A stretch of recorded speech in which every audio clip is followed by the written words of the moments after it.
মিয়া সাহেব আপনি টের পান না? বাহির থেকে আসলে পরে সবার নজর থাকে হাতের দিকে, ব্যাগের দিকে, পোটলার দিকে। শ্বশুর বাড়িতে যখন আপনি ছুটেন, শ্বশুর বাড়িতে পা দেওয়ার সাথে সাথে সবার নজর থাকে হাতের দিকে। কি গো জামাই খালি হাতে এসেছে, সমালোচনা ঝড় শুরু হয়ে যায় না? বলেন না কেন? সবার নজর থাকে হাতের দিকে, পোটলার দিকে, ব্যাগের দিকে।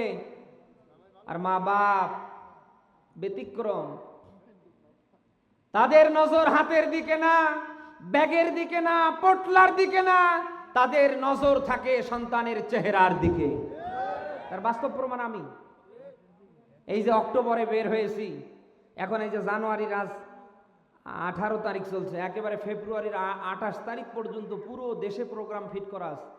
এখানে প্রোগ্রাম শেষ করে কালকে যাব আবার নওগাঁয়, তারপরের দিন আবার চলে যাব আপনার ওই যে কি বলে ঝিনাইদায় একবারে 25 তারিখ পর্যন্ত টানা প্রোগ্রাম আছে।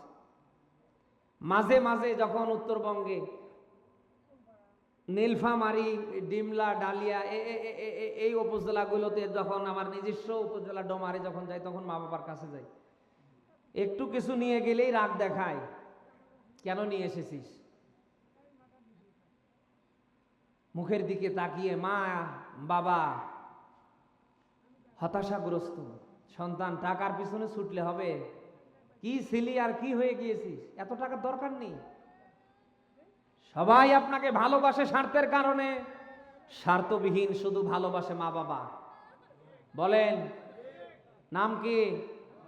সেই মা বাবা যাদের আছে, পায়ে হাত দিয়ে বলছি, পাশে দাঁড়ান, মা বাবার মুখে হাসি ফোটান, আল্লাহর আরশটা আপনার জন্য আল্লাহ ধন্য করে দেবেন। সেই মা বাবার পেছনে হাত রাখার দরকার আছে তো? কোন স্ত্রী যদি মা বাবার হক আদায় করতে না দেয়, ও যদি সংসার না করে, ওরে যেতে দেন, যা যা যা।